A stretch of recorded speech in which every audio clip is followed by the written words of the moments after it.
معزز ناظرین، السلام علیکم ورحمۃ اللہ وبرکاتہ۔ میں آپ کا میزبان محمد عامر قادری آپ سب کا استقبال کرتا ہوں آپ کے اپنے چینل وی لو اسلام میں، اور میری پوری امید ہے کہ آپ سب خیریت سے ہوں گے۔ دوستو ویڈیو آنے میں تھوڑی سی دیر ہو گئی، عید کے بعد یہ میری پہلی ویڈیو ہے، تو اس ویڈیو کو اینڈ تک دیکھیں۔ آج کے اس ویڈیو میں جس بارے میں آپ سے بات کرنے والا ہوں، آپ نے تھمبنیل میں دیکھ کر کے اندازہ لگا لیا ہوگا، ایک بہت ہی تاریخی تبرک جسے تابوت سکینہ کہا جاتا ہے اور جس کا ذکر قرآن شریف میں بھی آیا ہے، تو اسی حوالے سے آج کا واقعہ ہونے والا ہے، تو ویڈیو میں اینڈ تک بنے رہیے۔ تو چلیے ویڈیو شروع کرتے ہیں۔ دوستوں، وی لو اسلام کو ضرور سبسکرائب کریں، پھر بیل آئیکن کو پریس کرنے کے بعد آل نوٹیفیکیشنز کو آن کر دیں۔ بسم اللہ الرحمن الرحیم۔ الصلاۃ والسلام علیک یا رسول اللہ، الصلاۃ والسلام علیک یا حبیب اللہ صلی اللہ تعالی علیہ وسلم۔ دوستوں، تابوت سکینہ جو ایک صندوق ہے، ایک تابوت جسے ایک باکس کہہ لیں، یہ شمشاد کی لکڑی کا بنا ہوا ایک تابوت تھا، ایک باکس تھا جو حضرت آدم علیہ السلام پر نازل ہوا تھا، اور حضرت آدم علیہ السلام نے اپنی آخری عمر تک اس کو اپنے ساتھ رکھا۔ آپ کے پردہ فرمانے کے بعد یہ تابوت جو ہے، یہ صندوق آپ کے اولادوں میں آ گیا، اور نسلاً بعد نسلاً یہ آپ کی اولادوں سے ہوتا ہوا حضرت یعقوب علیہ السلام کے پاس پہنچا، اور حضرت یعقوب علیہ السلام کے ذریعے سے یہ صندوق جو ہے بنی اسرائیل کے قبضے میں آیا، اور پھر یہ صندوق اللہ کے نبی حضرت موسیٰ علیہ السلام کے پاس پہنچا۔ حضرت موسیٰ علیہ السلام اس میں تورات شریف رکھتے اور اپنی چند خاص چیزیں اس صندوق میں رکھا کرتے تھے۔ دوستوں، یہ کوئی عام صندوق نہیں، بلکہ یہ صندوق بڑی ہی رحمتوں اور برکتوں والا ہے۔ کئی بار اس صندوق سے رحمتیں اور برکتوں کا جو ہے ظہور ہوا۔ اگر بنی اسرائیل اور کفار کے درمیان میں جنگ ہوتی اور کفار کا لشکر بنی اسرائیل پر غالب آ جاتا، جس کی وجہ سے بنی اسرائیل کی دل میں کبھی ڈر پیدا ہو جاتا اور ان کا دل دھڑکنے لگتا، تو وہ لوگ اس صندوق کو اپنے آگے رکھتے، پھر اس صندوق سے کئی رحمتیں اور برکتوں کا جو ہے ظہور ہوتا، جس کی وجہ سے ان کے دھڑکنے والے سینے پتھر کی طرح مضبوط ہو جاتے، پھر وہ کافروں پر حملہ کرتے اور اللہ تبارک و تعالیٰ انہیں فتح نصیب کرتا۔ اس کے علاوہ دوستوں، بنی اسرائیل میں اگر کسی بات کو لے کر کے اختلاف ہو جاتا تو وہ لوگ اس صندوق سے فیصلہ لیتے، اس صندوق سے آواز آتی اور اسی کے مطابق یہ لوگ عمل کیا کرتے۔ اس کے علاوہ جو جنگ ہونے والی ہیں اس میں انہیں فتح ملے گی یا نہ ملے گی، یہ بھی آواز اس صندوق سے آیا کرتی تھی۔ دوستوں، اس کے علاوہ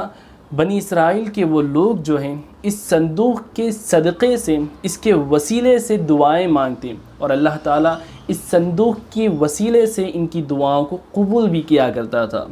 اس کے علاوہ یہ صندوق کے ذریعے یہ لوگ کئی بلاؤں سے، مصیبتوں سے محفوظ رہا کرتے تھے، اور یہ صندوق بنی اسرائیل کے لیے تابوت سکینہ بن گیا تھا، یعنی ایک ایسا صندوق جس کی وجہ سے ان لوگوں کو سکون اور اطمینان ملا کرتا تھا۔ دوستوں، اسی طریقے سے دن گزرتے رہے، لیکن جب بنی اسرائیل میں گناہ زیادہ ہونے لگے، وہ لوگ گناہوں کی طرف پلٹ گئے اور بدکاریاں اور جو ہے شرمناک حرکتیں کرنے لگے، تو اللہ تبارک و تعالیٰ ان پر ناراض ہوا، اور اللہ کا غضب ان پر اس طریقے سے نازل ہوا کہ قوم عمالقہ کے کافروں نے ایک لشکر جرار کے ساتھ ان پر حملہ کر دیا، اور پھر ان کافروں نے بنی اسرائیل کا قتل عام کرنا شروع کر دیا۔ ان لوگوں کی گھر عمارتیں توڑ دیں، ان کے شہر کو برباد کر دیا، اور سارا شہر تہس نہس کر کے رکھ دیا۔ پھر وہ کافر اس تابوت سکینہ کو اپنے ساتھ لے گئے، پھر ان بدبختوں نے یہ بے ادبی کر دی، اس مبارک تابوت کو، اس مبارک صندوق کو اٹھا کر کے کوڑے دان میں پھینک دیا، یعنی کچرے والی جگہ میں ڈال دیا، اور اس بے ادبی کی وجہ سے اللہ نے ان پر یہ عذاب نازل کیا کہ وہ قوم عمالقہ کے لوگ طرح طرح کی بیماریوں میں ملوث ہو گئے، طرح طرح کی بیماریوں نے انہیں گھیر لیا، اور کئی لوگ اس بیماریوں کی وجہ سے مرنے لگے، یہاں تک کہ قوم عمالقہ کے 5 بڑے شہر بالکل تہس نہس ہو کر کے برباد ہو گئے۔ آخرکار ان کافروں کو یہ احساس ہوا کہ یہ عذاب اس مبارک صندوق کی بے ادبی کی وجہ سے ان پر ہو رہا ہے، تو وہ لوگ اس کوڑے دان کی طرف گئے جہاں پر ان لوگوں نے اس صندوق کو پھینک دیا تھا۔ پھر ان لوگوں نے اس مبارک صندوق کو اٹھایا، اس کو پاک صاف کیا، پھر بیل گاڑیوں پر اس صندوق کو رکھ کر کے بنی اسرائیل کے لوگوں کی جو بستیاں تھیں وہاں پر ان بیلوں کو ہانک دیا۔ جب کافروں نے اس صندوق کو روانہ کر دیا بیل گاڑی پر رکھ کر، پھر اللہ تبارک و تعالیٰ نے 4 فرشتے مقرر کیے۔ ان کی ڈیوٹی یہ تھی کہ وہ فرشتے اس صندوق کی حفاظت کریں، اور اس صندوق کو حفاظت کے ساتھ اس زمانے کے بنی اسرائیل کے جو نبی تھے جن کا نام حضرت شموئیل علیہ السلام ہے، تو ان فرشتوں کی ڈیوٹی یہ تھی کہ صحیح سلامت اس صندوق کو حضرت شموئیل علیہ السلام کے دربار میں پہنچا دیں۔ لیکن یہاں ایک واقعہ یہ ہو رہا تھا کہ حضرت شموئیل علیہ السلام نے جو ہے بنی اسرائیل پر طالوت نامی شخص کو بادشاہ مقرر کیا، لیکن بنی اسرائیل طالوت کی بادشاہت کو قبول کرنے کے لیے تیار نہیں تھے۔ لیکن شرط یہ رکھی گئی، اگر وہ مبارک صندوق جس کو کافروں نے ہم سے چھین لیا اور وہ مبارک صندوق جو ہم سے جدا ہو گیا ہے، اگر وہ صندوق ہمیں دوبارہ مل جاتا ہے تو ہم طالوت کو بادشاہ مان لیں گے۔ اسی درمیان فرشتے اس مبارک صندوق کو لے کر کے حضرت شموئیل علیہ السلام کے دربار میں حاضر ہوتے ہیں، اور یہ اشارہ دیکھ کر کے بنی اسرائیل طالوت کو اپنا بادشاہ مان لیتے ہیں۔ طالوت کا واقعہ الگ ہے، انشاءاللہ اگر آپ وہ واقعہ بھی سننا چاہتے ہیں تو مجھے کمنٹ میں بتائیں، میں انشاءاللہ اس پر بھی ایک الگ سے ویڈیو بنانے کی کوشش کروں گا۔ تو دوستوں، یہ تھی تابوت سکینہ کی ایک جرنی۔ اب سوال پیدا ہوتا ہے کہ اس تابوت میں، اس باکس میں تھا کیا؟ دوستوں، اس سے پہلے کہ میں بتاؤں کہ اس صندوق میں کیا تھا، اس واقعے کا جو میں نے آپ کو بتایا اس کا حوالہ آپ نوٹ کر لیں۔ اس کا حوالہ ہے تفسیر الساوی جلد اول صفحہ نمبر 209، اور تفسیر روح البیان جلد اول صفحہ نمبر 380، اور قرآن شریف میں دوسرے پارے کی سورۃ البقرہ آیت نمبر 248 میں یہ واقعہ درج ہے۔ تو دوستوں، اب یہ سوال ہے کہ اس صندوق میں تھا کیا جس کی وجہ سے اس میں اتنی رحمتیں اور خیر اللہ تعالیٰ نے رکھ دی تھی؟ تو دوستوں، اس صندوق میں حضرت موسیٰ علیہ السلام کا عصا شریف یعنی چھڑی جس کی مدد سے وہ چلا کرتے تھے، اور بہت سارے کام حضرت موسیٰ علیہ السلام اس عصے سے لیا کرتے تھے، اور اس عصے کی برکتیں اور جو معجزات ظہور ہوئے تھے اس کے اوپر میں نے ایک مکمل ویڈیو بنایا ہوا ہے، جنتی لاٹھی جس کا ٹائٹل ہے، آپ وہ ویڈیو بھی دیکھ سکتے ہیں۔ اس کے علاوہ حضرت موسیٰ علیہ السلام کی مقدس جوتیاں، اور آپ کے چھوٹے بھائی حضرت ہارون علیہ السلام کا عمامہ شریف، اور حضرت سلیمان علیہ السلام کی انگوٹھی، اور تورات کی تختیوں کے چند ٹکڑے، اور کچھ منو سلوہ جو جنتی دسترخوان ہیں۔ اس کے علاوہ حضرات انبیاء کرام علیہ السلام کی صورتوں کے ہیلے وغیرہ سب سامان اس میں موجود تھے، اور یہ تمام چیزیں تفسیر روح البیان جلد اول صفحہ نمبر 388 میں موجود ہے۔ تو دوستوں، یہ تمام چیزیں تھیں جو تابوت سکینہ کے اندر موجود تھیں، اور اس کا تمام ذکر جو ہے قرآن شریف میں اس طریقے سے بیان کیا گیا ہے۔ بسم اللہ الرحمن الرحیم وقال لهم نبيهم إن آية ملكه أن يأتيكم التابوت فيه سكينة من ربكم وبقية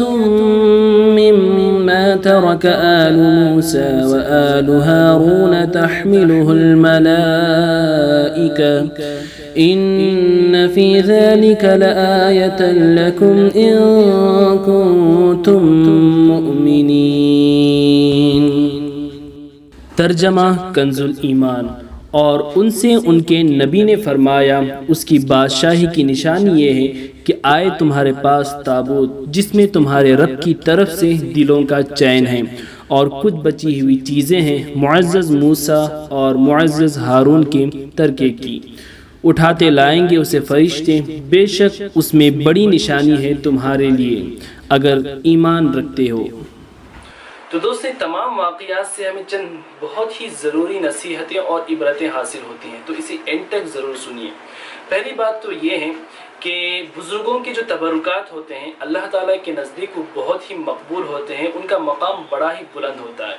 وجہ یہی ہے کہ ان کی نسبت بزرگوں سے ہے، اللہ کے نیک بندوں سے ہیں۔ وہ اللہ کے نیک بندوں کی استعمال کی ہوئی چیزیں ہیں، اور وہ استعمال کرنے کی وجہ سے کوئی عام چیز نہیں رہ گئی بلکہ وہ ایک تبرک بن گئی۔ جس کا احترام ہمارے لیے ضروری ہے، اور ان تبرکات کے ذریعے سے اللہ کے بندوں کو بہت سارے فیوز اور برکات حاصل ہوتے ہیں۔ دیکھیے اس تابوت میں حضرت موسیٰ علیہ السلام کا عصا مبارک تھا اور آپ کی جوتیاں تھیں، حضرت ہارون علیہ السلام کا عمامہ شریف تھا، حضرت سلیمان علیہ السلام کی انگوٹھی اس میں موجود تھی، اور بھی بہت سارے تبرکات اس میں موجود تھے، اور اسی وجہ سے اللہ کے نزدیک یہ صندوق اتنا معزز اور مکرم بن گیا کہ 4 نورانی فرشتے اپنے نورانی کاندھوں پر اس کو اٹھاتے ہوئے اللہ کے نبی حضرت شموئیل علیہ السلام تک پہنچا دیتے ہیں۔ اور قرآن شریف میں بھی اس کے مکرم ہونے کی شہادت یوں دی گئی ہے، فیہ سکینۃ من ربکم، یعنی اس صندوق میں تمہارے رب کی طرف سے سکینہ یعنی مومنوں کے قلوب کا اطمینان اور ان کی روحوں کو تسکین کا سامان موجود ہے۔ تو دوستوں اس سے معلوم ہوتا ہے کہ جو اللہ کے نبی ہیں، جو اللہ کے خاص بندے ہیں، جو اولیاء کرام ہیں، ان کے جو تبرکات ہیں یہ بہت ہی بابرکت چیزیں ہیں۔ ان کے صدقے سے ہماری دعائیں قبول ہوتی ہیں، ان کے وسیلے سے ہم بلاؤں سے مصیبتوں سے محفوظ رہتے ہیں، اور ان کی بے ادبی کرنے کی وجہ سے ہم پر مصیبتیں آتی ہیں۔ دیکھیں قوم عمالقہ نے ان کی بے ادبی کی، جس کی وجہ سے جو ہے ان پر عذاب نازل ہوا، طرح طرح کی بیماریوں میں یہ مبتلا ہو گئے۔ تو دوستوں ہمیں بھی چاہیے کہ تبرکات کی تعظیم کریں، ان کی بے ادبی سے بچے رہیں۔ اسی لیے جہاں کہیں بھی موئے مبارک کی زیارت ہو، یا میرے آقا صلی اللہ علیہ وسلم کے امامہ شریف ہو، یا آپ کا کرتا شریف ہو، اسی طریقے سے غوث پاک کی موئے مبارک کی زیارت ہو، تو ہر عاشق جو ہے لائن لگا کر کے جاتا ہے اس کی زیارت کرنے کے لیے، گھنٹوں گھنٹوں کھڑا رہتا ہے صرف ایک جھلک دیکھنے کے لیے۔ وجہ یہی ہے کہ اللہ کے نزدیک ان تبرکات کا مقام بڑا ہی بلند ہوتا ہے، اور اسے دیکھنے سے ہمارے سینوں کو، ہمارے دلوں کو سکون ملتا ہے، اور ان کے وسیلے سے ہماری دعائیں قبول ہوتی ہیں۔ تو بتائیے جب بزرگوں کے استعمال کیے ہوئے چیزوں میں اتنی برکتیں اور خیر موجود ہیں، تو خود ان کا سراپا جسم جس جگہ پر آرام کر رہا ہوں تو اس جگہ کی اہمیت اور فضیلت کیا ہوگی۔ یہی وجہ ہے کہ ہر عاشق رسول جو ہے درباروں میں حاضری دیتا ہے، اللہ کے ولیوں کی بارگاہوں میں حاضری دیتا ہے، مزار شریف میں حاضری دیتا ہے، تاکہ فیوز و برکات حاصل کر سکے، اور یہ بالکل صحیح طریقہ ہے۔ اور جب بزرگوں کی تبرکات کی وجہ سے ہم لوگ بلاؤں سے محفوظ رہتے ہیں، مصیبتوں سے محفوظ رہتے ہیں، تو کیا ہم درگاہوں پہ جا کر کے وہاں پر حاضری دیتے ہیں تو کیا اللہ تعالیٰ ان کے وسیلے سے ہمیں مصیبتوں سے دور نہیں رکھتا؟ بے شک انہی کے وسیلے سے اللہ ہمیں محفوظ فرمائے گا۔ اور بہت ہی خاص بات یہ ہے کہ جب